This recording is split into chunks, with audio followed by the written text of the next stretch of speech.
시청자 여러분 안녕하십니까? 1월 21일 JTBC 아침엔을 시작합니다. 먼저 오늘 아침 주요 뉴스입니다. 내란 우두머리 방조와 내란 중요 임무 종사 혐의를 받고 있는 한덕수 전 국무총리에 대한 1심 선고가 오늘 생중계됩니다. 내란에 대한 법원의 첫 판단입니다. 특검은 징역 15년을 구형했는데 실형이 선고되면 한 전 총리는 법정 구속됩니다.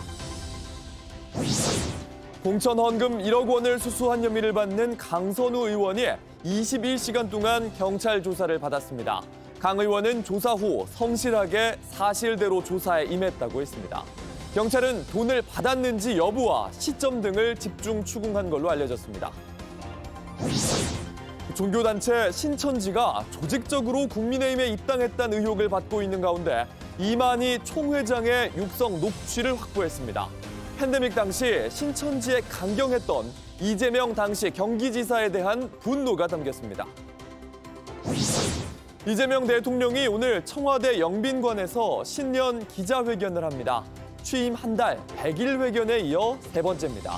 이 대통령은 이번 회견을 통해 집권 2년차 국정 운영의 방향을 제시할 걸로 보입니다. 오늘 12.3 내란에 대한 법원의 첫 번째 판단이 내려집니다. 한덕수 전 국무총리의 내란 우두머리 방조와 내란 중요 임무 종사 혐의 1심 선고가 오후 2시부터 생중계될 예정입니다. 최근 한 전 총리가 호텔에 가거나 식사를 하는 모습이 공개되기도 했는데 특검은 한 전 총리에게 징역 15년을 구형한 상태입니다. 심가은 기자입니다. 2024년 12월 3일 밤 비상계엄을 앞두고 대통령실에 모인 국무위원들입니다. 한덕수 전 총리는 계엄을 선포하러 가는 윤석열 전 대통령의 뒷모습만 바라봅니다. 특검은 한 전 총리가 계엄의 적법성을 갖춰주기 위해 형식적으로 국무회의를 소집한 것으로 보고 내란 방조 혐의로 재판에 넘겼습니다. 재판부는 내란 중요 임무 종사 혐의까지 담아 공소장을 변경해달라고 특검에 요구했습니다.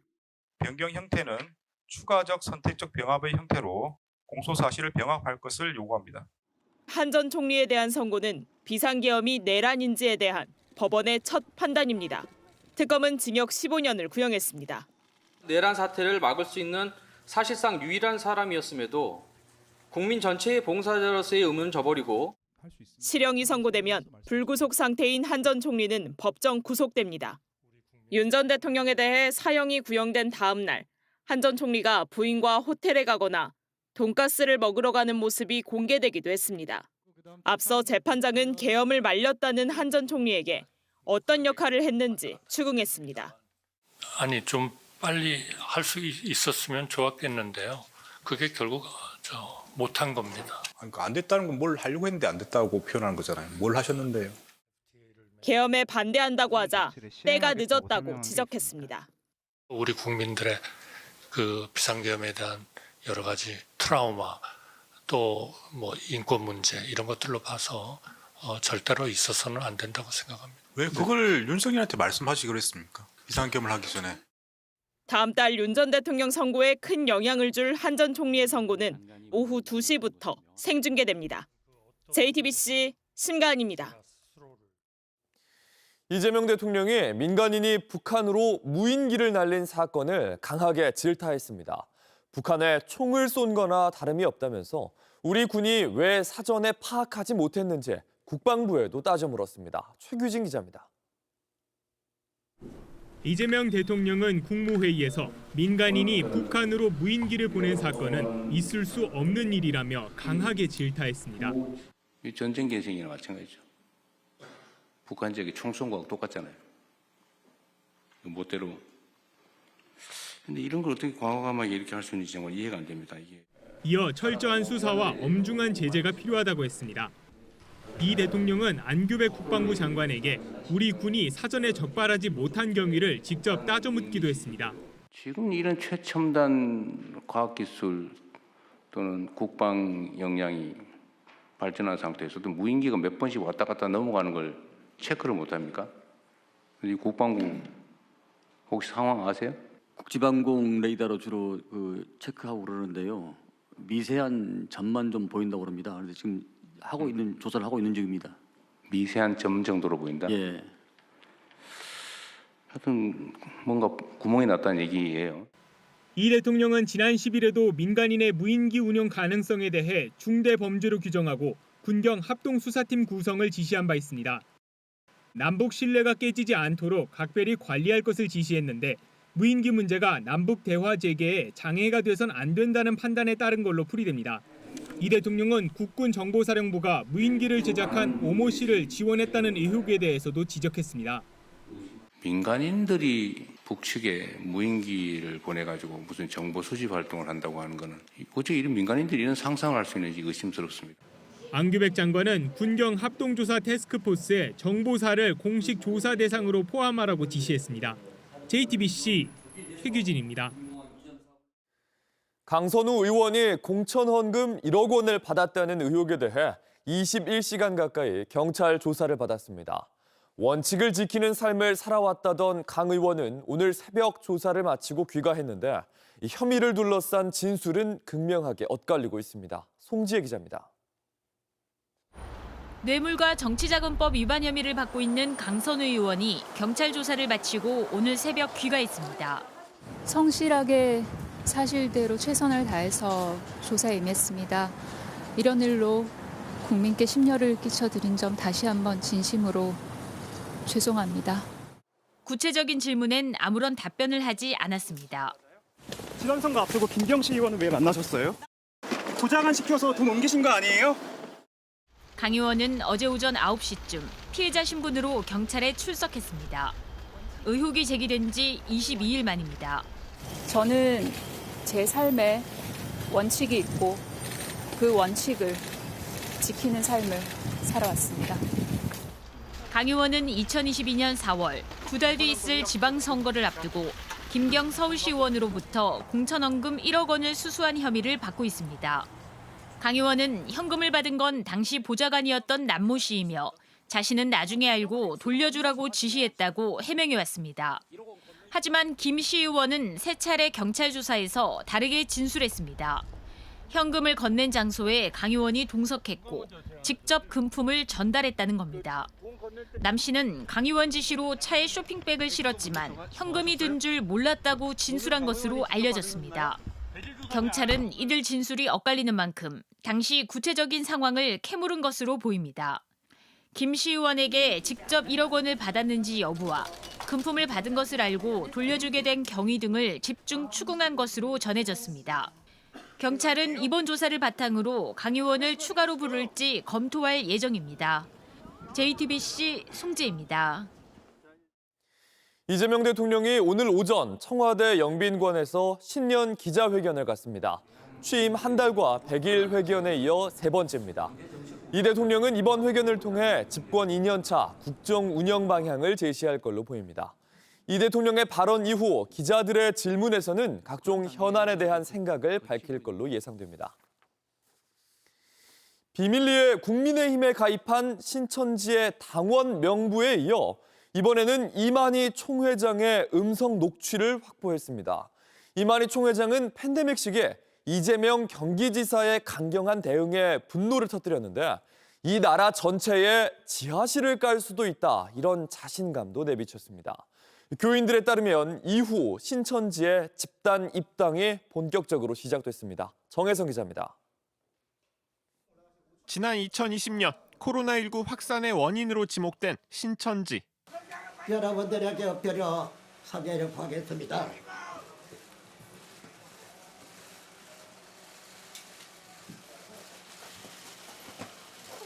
당시 경기지사였던 이재명 대통령은 경기도에 거점을 둔 신천지에 대한 강경 조치를 이어갔습니다.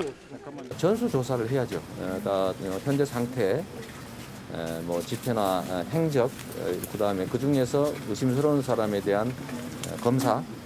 JTBC는 이만희 총회장이 신천지 고위 간부와 통화하면서 이 대통령에 대해 분노를 터뜨리는 육성 녹취로 확보했습니다. 만약에 이재명이가 우리를 여기에 그렇게 끝까지 그리 한다면 자기는 엄청난 손해를 보고 목적 달성을 못해. 신천지는 다른 종교단체와 다르다며 자신감을 드러내기도 했습니다. 이 나라 전체에 지라시를 깔 수도 있어. 그만한 능력을 가지고 있는데 내가 하나만 우리는 경병식이나 음파같이 되지는 않는다. 하지만 며칠 뒤 코로나19 방역을 방해한 혐의 등으로 검찰이 구속영장을 청구하자 발언 수위가 높아졌습니다. 사람은 상대를 해야 된다. 사람의 짐승을 상대 못한다. 지금 여기 경기도지사 지 혼자만 데리고 나오는 거 아니잖아. 이 총회장은 결국 구속됐고 그해 겨울 보석으로 풀려난 뒤 측근에게 이렇게 지시했습니다. 국회의원들도 만나고 또 청와대에 있는 사람들도 만나고 또 그리고 판사도 만나고 한 가지 문제를 해결하기 위해서 해나가면 되지 않겠나. 그러면서 검찰총장이던 윤석열 전 대통령을 언급하기도 합니다. 이 사람들의 부정부패에 대해서 우리가 너무 잘 알아. 우리는 여기 검찰총장도 잘 알아. 신천지 교인들은 이듬해인 2021년부터 국민의힘 집단 입당이 본격적으로 시작됐다고 말합니다. JTBC 정혜성입니다. 온라인에서 화제가 된 뉴스, 화제가 될 뉴스를 골라 전해드립니다. 아침엔 소셜픽입니다. 그린란드를 차지하려는 미국에 유럽이 강하게 반발하고 있습니다. 마크롱 프랑스 대통령은 미국의 정책을 용납할 수 없다고 쏘아붙였습니다. And it's a time of peace, stability and predictability. 현지 시간 20일 스위스 다보스에서 열린 세계 경제 포럼 연설에서 선글라스를 쓰고 등장한 마크롱 대통령의 이 말에 객석에선 웃음이 터집니다. 일상화된 갈등과 연이은 전쟁을 역설적으로 비꼬는 농담이었기 때문입니다. 마크롱 대통령 미국 우선주의 정책을 강하게 비판했는데요. To undermine our export interests, demand maximum concessions, and openly aim to weaken and subordinate Europe, combined with an endless accumulation of new tariffs that are fundamentally unacceptable. 백악관은 그린란드에 성조기를 꽂는 그런 사진을 직접 올리면서 야욕을 드러내고 있습니다. 다보스 포럼에 참가한 유럽 정상들은 물론 유럽 의회에서도 강하게 반발하고 있는데요. Let me put this in words you might understand. Mr. President. 트럼프 대통령은 마크롱 대통령에게서 받은 사적인 문자를 거침없이 공개하기도 했습니다. 마이 프렌드, 친구라고 시작하는 마크롱의 문자, 당신이 그린란드에 하고 있는 일을 도저히 이해할 수가 없다고 쓰여 있습니다. 유튜브에 가짜뉴스가 넘치는 건 일상적인 일이 돼버렸죠. 그런데 공공기관이 가짜뉴스 때문에 업무가 마비된다며 팩트체크에 나섰습니다. 이곳은 세계에서 가장 위험한 다리로 설악산을 가로질러 세워졌습니다. 이 다리 세계에서 가장 위험한 설악산 다리라는 제목의 17초짜리 짧은 동영상 조회수가 260만 회가 넘습니다. 영상을 그대로 베낀 또 다른 영상은 175만 회입니다. 하지만 모두 가짜 영상입니다. 설악산 국립공원은 어제 문의 전화가 빗발쳐서 업무가 마비될 정도라면서 명백한 가짜뉴스라고 바로잡았는데요. 이외에도 이 채널에는 삼성그룹이 건설한 인공호수, 한국이 자체 개발한 핵폭탄, 가짜뉴스가 수두룩한데 모두 수백만 조회수를 가볍게 넘깁니다.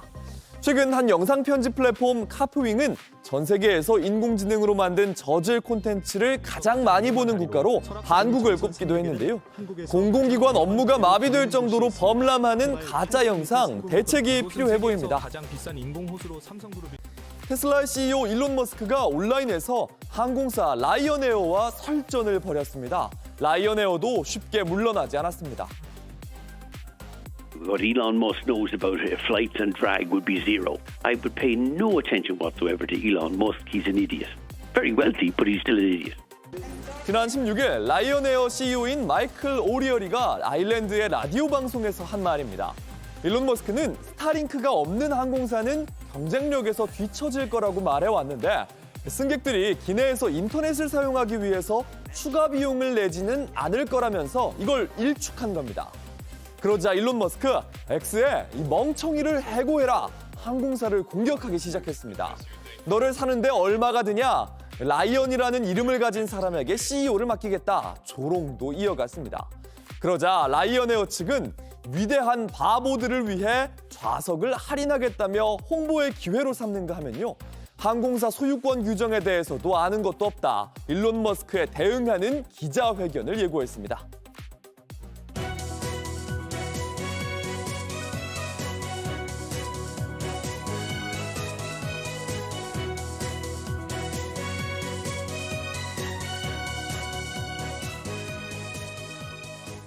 트럼프 미국 대통령이 취임 1주년 기자회견을 열었습니다. 지난 1년 성과를 자화자찬하는 자리였는데 남은 임기 동안 국정을 어떻게 이끌지 윤곽도 드러났습니다. 워싱턴 정강현 특파원을 연결해서 자세히 짚어보겠습니다. 정강현 특파원, 오늘 기자회견 핵심 메시지는 뭐였습니까? 네, 역시 자신의 성과를 과시하는 내용이 주를 이뤘습니다. 트럼프 대통령은 국경 문제와 물가 안정을 내세우며 취임 당시의 혼란을 자신이 모두 수습했다고 강조했습니다. 전임 정부 탓 그리고 내 덕분이라는 특유의 화법이 회견 내내 묻어났습니다. 직접 들어보시죠. We inherited a terrible, terrible mess between the border, between all the problems. The whole country was falling apart. And in 12 months, less than 12 months, I mean, in 12 months, we have the strongest border we've ever had. We have prices that are much, much lower than they were for the... 네, 그런데 이 자화자찬과 다르게 최근 여론이 매긴 성적표는 좀 다르지 않습니까? 그렇습니다. 갤럽 조사를 보면 트럼프 대통령의 지지율은 취임 직후보다 11%포인트 하락했습니다. 여전히 높은 체감 물가와 오락가락하는 이민 정책에 대한 불만이 쌓이면서 유권자들의 피로감이 반영된 결과라는 평가입니다. 네, 미국은 최근 마두로 대통령 체포에 이어서 동맹국의 영토까지 노리는 초강경 대외 정책을 밀어붙이고 있는데요. 이런 흐름 2년 차에도 이어질까요? 네, 그렇게 볼 수 있을 것 같습니다. 취임 1년 차에 관세와 무역 협상처럼 조건을 걸고 압박하는 방식의 이 대외 정책에 집중해 왔다면 2년 차로 접어들면서는 다른 나라의 자원과 영토를 직접 노리는 이른바 신패권 전략이 노골적으로 드러나고 있다는 분석이 나오고 있습니다. 그렇군요. 그린란드를 미국에 넘기라는 이 주장도 그런 신패권 전략으로 이해해야 할까요? 그렇습니다. 트럼프 대통령은 기자회견에 앞서 자신의 SNS에 그린란드 해안에 이 트럼프 타워가 있는 이 영토를 그린란드를 미국 영토로 표기한 합성 이미지를 직접 올렸습니다. 노골적으로 영토 야욕을 드러낸 셈인데 오늘 기자회견에선 자신의 구상을 단순한 영토 획득이 아닌 안보 문제라고 주장하기도 했습니다. 직접 들어보시죠. I think that we will work something out where NATO is going to be very happy and where we're going to be very happy. But we need it for security purposes. We need it for national security and even world security. It's very important. How about... 트럼프 대통령은 현지 시간 21일 스위스 다보스에서 열리는 세계경제포럼에서 특별 연설에 나설 예정입니다. 그린란드 확보에 반대하는 유럽 국가들을 상대로 관세 부과를 100% 실행하겠다고 공언한 상태여서 연설에서 관련 발언이 나올지에 관심이 쏠리고 있습니다. 지금까지 워싱턴에서 JTBC 정강현입니다. 2024년 1월 이재명 대통령이 당대표였던 때 발생한 피습 사건을 정부가 테러로 공식 지정했습니다. 테러 방지법이 생긴 이후 처음 있는 일인데 이 사건의 배후나 공모 세력은 없었는지 진상을 규명할 예정입니다. 공다솜 기자입니다. 2024년 1월 2일 당시 더불어민주당 대표였던 이재명 대통령은 부산 가덕도 신공항 부지를 둘러보던 중 60대 김모 씨가 휘두른 흉기에 목 부위를 찔렸습니다. 우리나라에서도 현 대통령께서 당대표 시절에 가덕도에서 피습을 당하신 적이 있습니다. K민주주의의 나라 대한민국에서는 있어서는 안 될 일이었습니다. 어제 정부는 국가테러대책위원회를 열고 가덕도 피습 사건을 테러로 공식 지정했습니다. 2016년 테러방지법이 제정된 후 정부가 공식적으로 인정한 첫 테러 사건입니다. 앞으로 해당 사건에 대한 진상규명이 다시 이루어질 예정입니다. 앞서 사건 직후 민주당에선 당시 윤석열 정부의 국정원과 대테러센터 등이 해당 사건의 현장 증거를 인멸하며 사건을 축소 왜곡했다는 의혹도 제기했던 바 있습니다. 너무 그간의 조사와 수사가 부실했고 너무 시간이 오래 지났습니다. 이 문제에 대해서 앞으로 대한민국에서 테러의 가능성을 완전히 없앤다 하는 각오를 저희 임해야 한다.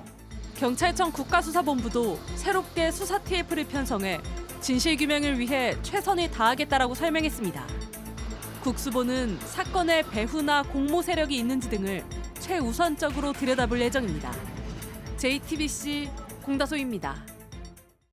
오늘도 전국 대부분 지역이 하루 종일 영하권에 머무는 등 매우 춥겠습니다. 아침 최저 기온은 서울이 영하 13도, 청주가 영하 11도, 광주 영하 6도 등 어제와 비슷하겠습니다.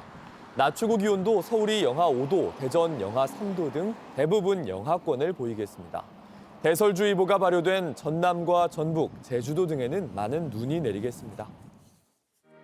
JTBC 아침엔을 마칩니다. 내일도 7시 반에 아침을 열겠습니다. 시청해주셔서 감사합니다.